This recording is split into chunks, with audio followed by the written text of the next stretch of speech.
Broads Media. What is going on, everybody? Welcome on into Sports Talk with Broads. The Phillies game gets postponed into a doubleheader, so why not take our time and speak about those Kelly Green Birds, because I can't wait to see Jalen Hurts take the field early September. Pumpkin spice is back, right? Your pumpkin cream cold brew from Starbucks. It's the best time of the year. You start to shift into the colder weather, different outfits, mix in the brown, the green, the burgundy, the fall colors. Dude, it's the best, and damn it, we're going to have a great football team, and damn it, Jalen Hurts is going to be sensational, and damn it, Nolan Smith is going to show that everybody screwed up for passing on him, and he gets selected when he gets selected in the first round. Brian Johnson, the combination of him and Jalen. We need to take a deep breath. We need to take a relaxation pill because I won't make it, right? Like, I actually physically and probably mentally will burst if I keep this up until that day finally gets here. All right, here's reality of the situation, right? I know there were 50,000 people at the link, and it was a pretty awesome thing to see how packed it was just to watch the guys nonchalantly throw the football around in a non-game. It's a non-game, and we're getting 50K. 50K! It's insane. But when you look at this team in training camp so far, there's a few stories that we'll pick apart. Quez Watkins saying that he's elite and how he bounces back from the bad season he had last year. Very disappointing from him. But I actually believe that he's not Jalen Reagor, right? Jalen Reagor would run his mouth. Okay, let's restate that. Jalen Reagor would run his mouth, but not back it up. He wouldn't defend it. He would take shots at the fan base for their opinions. While Quez, I think, is bottling that up internally and using it to his advantage to motivate him, there's also belief in it. Like, that doesn't sound the same. It hits different. Now, quite frankly, I think he'll probably still have a couple drops here and there that will be a bit of deflation, and you could feel the atmosphere kind of die down because it's a big third down. It's a 3rd and 12. He uses his speed. He's wide open. Jalen Hurts drops it right into his fingertips, and now you're punting the football, right? Like, I think that will happen. You're not going to go from 0 to 100, and I thought last year for him was 0 to many costly mistakes that you have to make at a consistent rate in this league to be a real option for a team that's going to compete for a championship and bring it home. It won't go 0 to 100. But can he at least give us something that's, I don't know, 80?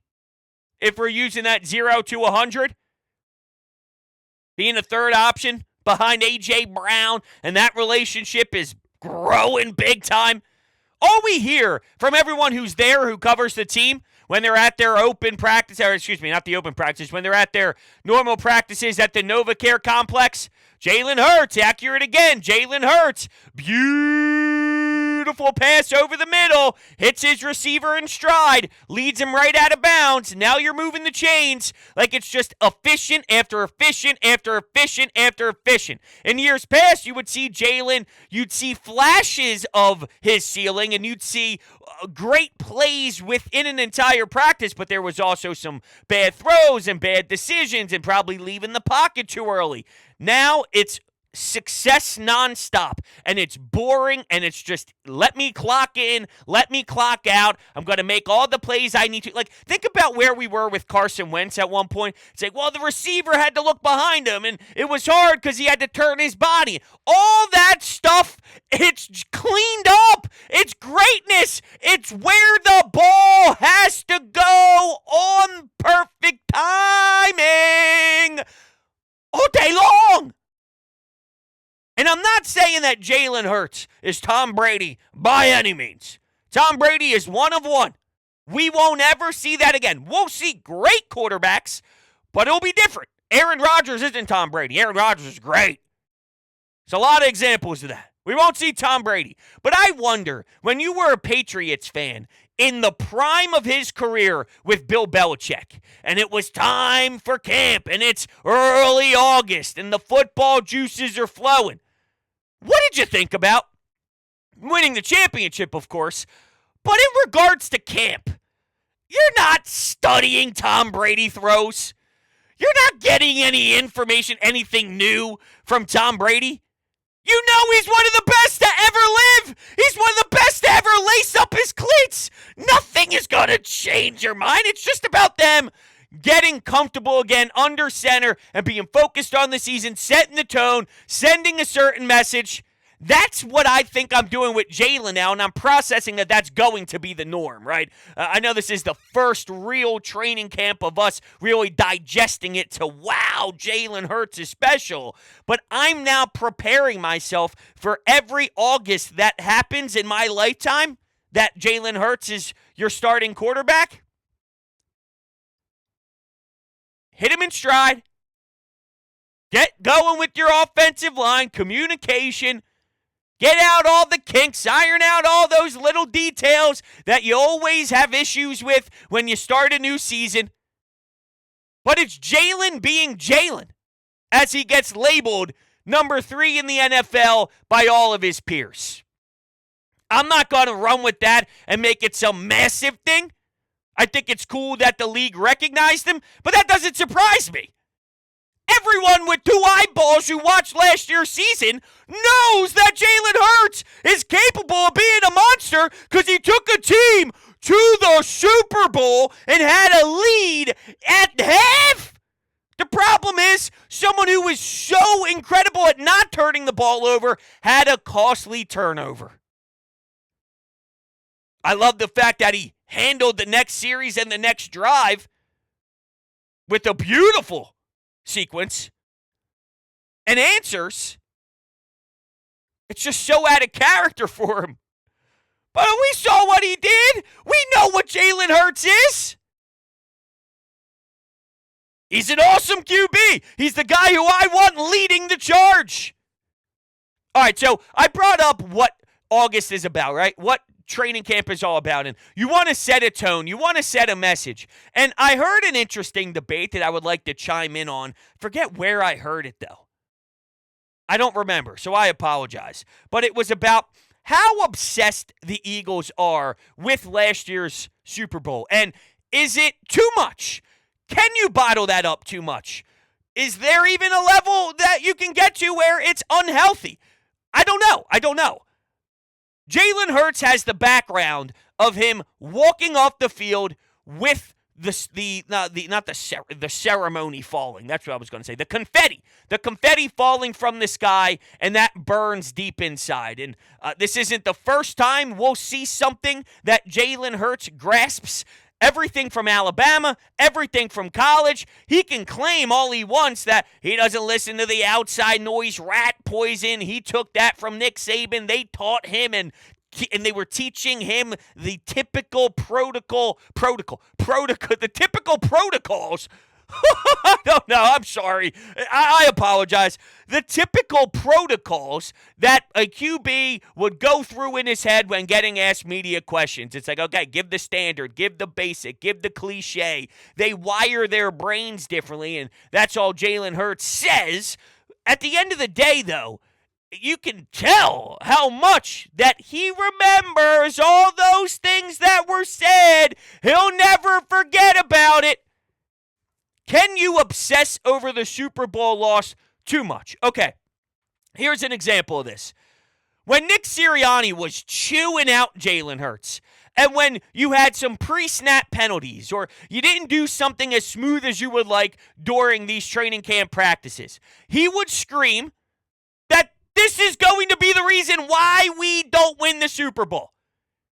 If we're going to make those mistakes now, and if we happen to get to the postseason, win a couple games, we're in the big bowl again. If it's happening now, it's probably going to happen again then. So we need to nip it in the bud. We need to get this thing out of here. This cannot be a part of our life. Now's the time or else we won't win a Super Bowl. And in theory, I don't mind that, right? I want it to hurt. I want you to be in pain because you were that close and it got reached right out underneath of you and you completely busted your nose. Your face broke the fall and you should be in killer amount of awe that you're not winning the Super Bowl last year. I love that. There's many steps, though, to get to that point. And if it's, we need it back, we got to get there, we need to win. We see the banner. If it's Super Bowl, Super Bowl, Super Bowl, Super Bowl, Super Bowl, we need to get back to the Super Bowl. We need to win the Super Bowl. I don't know, can it overshadow the journey and the week by week? Last year was all week by week. Take it 1 week at a time. We can't worry about that 3 weeks from now. The Dallas Cowboys are in town or we're going to Dallas. Doesn't matter. Oh, the NFC East, it's tight. It doesn't matter. We play the Colts on Sunday. We have a Thursday game. We're playing on Christmas. It's our Monday night game. It's game 4. It's week 6. It's all about the next week. And it actually got boring. I was tired by it. And it kind of bothered me. All right, we get it. Cliche. They speak in a lot of cliches. That's their job, and they always will, but it doesn't mean I have to like it. So that's shoved down your throat. Now, is it about week by week, or is it we need that trophy? Which I don't mind. I want them to think that way. I want them to have that hunger. We want them to be in attack mode. Motivation. Bulletin board material is real, whether another team says it or not. There was that clip from the podcast with the Kelsey brothers talking about how, bulletin board material is real. When Lane Johnson says, well, they don't have fun in New England, and it's fun when we win Super Bowls, and we enjoy it, and we're having fun. It's exciting to play here. We like the way we do it. Well, Tom Brady goes to the Super Bowl after that, and in case you forgot what happened, he won another Lombardi trophy, and that was something that was highlighted in their locker room. That was something that Bill Belichick referenced in the post-game presser and in the presser after the week. It's real. It's legit. And it could be from your own doing, walking off the field with the confetti falling in your face, or it could be something somebody else stated in a different uniform. I don't know, though, if there is even a reason to bring this up. I don't know if I'm overthinking this or if that debate was even legitimate. I don't know where I fall, honestly. I lean towards it's a reaching point. I lean towards this is something that's thrown around when it's August and you're pumped up for football, but you're not there yet, so you're searching.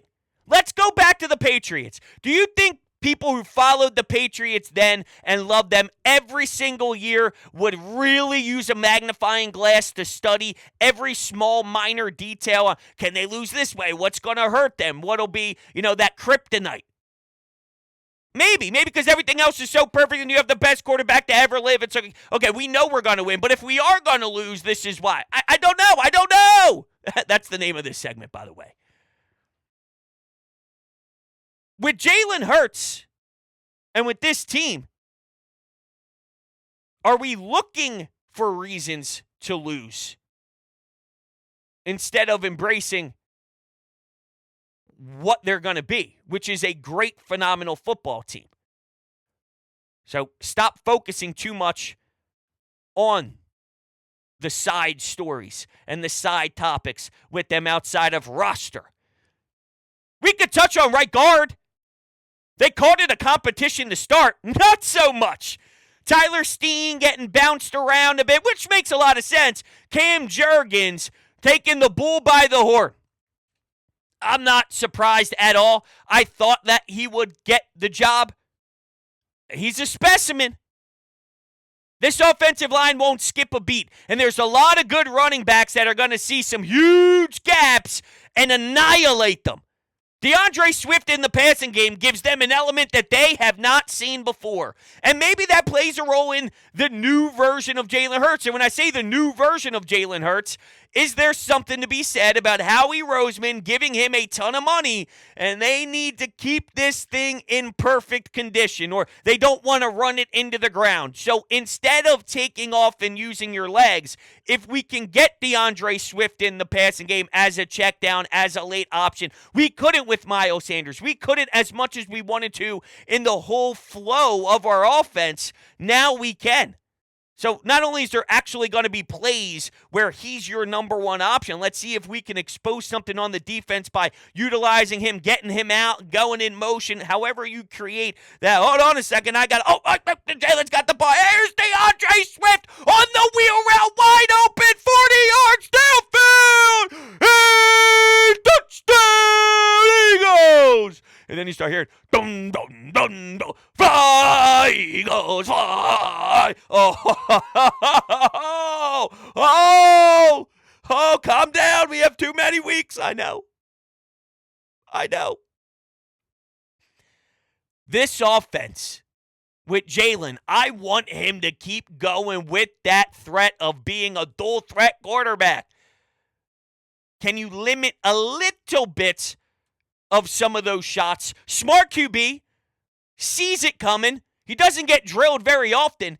In fact, sometimes I think he leaves some yards on the table because he knows that it's better to slide on his ass, get two-hand touch, and then make it back to the huddle without getting clocked. The Chicago play is one that sucks. And that's happened the last couple of years where towards the back end, he's not fully upright. I don't know how many NFL players are at that time of the year. You're crushed. Lane Johnson, year after year, doesn't give up sacks, but I don't know, has no body parts inside. You see the injury report afterwards, it just says, Lane Johnson, bodies destroyed everywhere. 0 sacks. We need Jalen, though, to be in best shape so we don't have to play the last game of the season against the New York Giants, and we had the luxury of them already solidifying a playoff spot while we still needed something. Not taking anything away from their electric season, but if we can get Hurts traditional time off by clinching with 2 games to go, with 1 game to go, and then the final week is irrelevant, and he can rest up, be healthy as he can for the big playoff game. Well, if DeAndre Swift or a passing game with your running back just adds another dimension to the offense, does that limit it in theory? Not take it away. I don't want it to take it away. I want 92% of that being what Jalen Hurts is this year. I want 92. I don't want to make him traditional in the pocket. No. Teams are afraid of that. You know what that would do? Imagine being a defensive coordinator. You're making the job easier. You want to put more pressure on them and make it more difficult. You have no clue where this is going. Jalen's reading the field. He has the vision. He sees where some of the edge rushers are going, and then he makes a split-second decision and puts a dime right into your chest. But what if you overcommit? And what if you leave a gap? And he's got the big, huge sea of green grass in front of him. Gets 20 and then slides. Stays in bounds, though, so the clock still runs. You're up 17 points. You're on the road. You already have a handful of wins under your belt. You lost 1, though. You won't lose 2 in a row. No. You're up almost 20. Hurts kills the clock. You get to the 2-minute warning. This thing is wrapped up. I love it. I just expect excellence, as I should. All right, what else do we have here on some of the injury stuff with Nakobe Dean? He was a little bit injured. So Howie Roseman picks up linebackers, right? And they make it sound as if this has nothing to do with Nakobe Dean and everything to do with that room. I think it's a combination of both. All right, so what we were hearing about where Nakobe Dean was before he got a bit banged up is there was nothing that stood out. He was out there. Now, I can make the argument that in a scenario where you don't have pads on and, you're just out there and all the advantages goes to the guys with the ball in their hands on offense, right? It's hard to make that level of impact unless you can go hit, unless you do have the pads on and you're getting everybody in line and everybody in check when you're the captain speaking to the defense. When you're that leader out there, it's like, hey, yo, yo, yo, yo, you're communicating with everyone, making sure everyone's on the same page. If you're not in full mode, if you're not in real practice, let's get the thud happen mode, I do think it's hard for that position to scream at you, to really be loud and obnoxious. I also know that he was a third-round pick. Is he a third-round pick? Does he have more talent? He was a third-round pick. Guys get drafted all over the place where they don't deserve, whether someone who's a fourth-rounder goes in the first round, someone goes in the seventh round who would be a first overall pick, Tom Brady.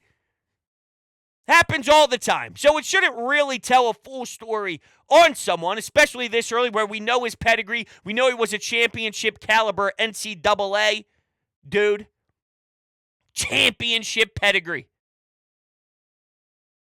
You get Cunningham and Miles Jack.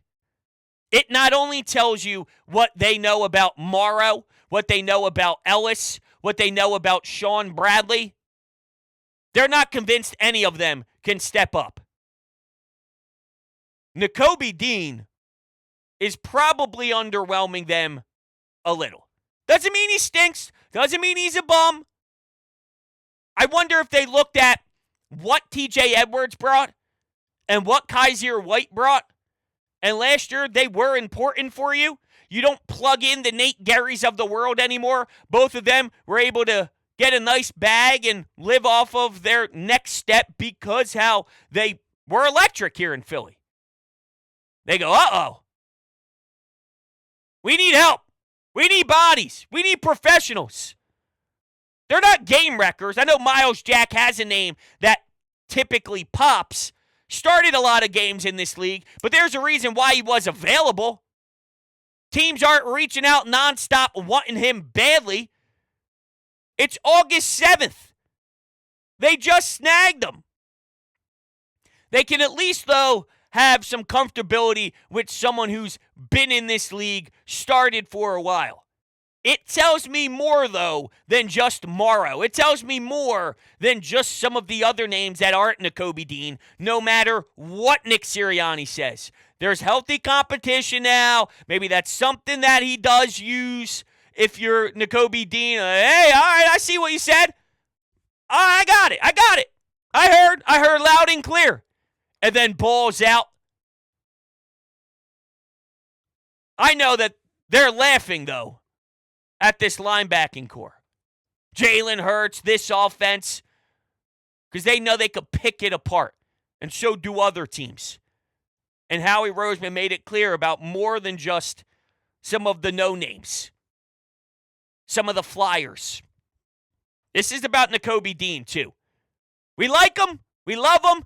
His name is recognizable. But sometimes actions speak louder than words. Look what they did. What happened when they brought in Linval Joseph and Sue?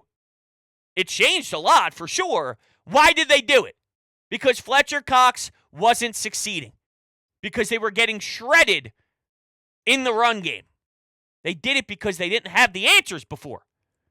This is they don't have the answers. And that's what they do. Now, why don't they prioritize that position?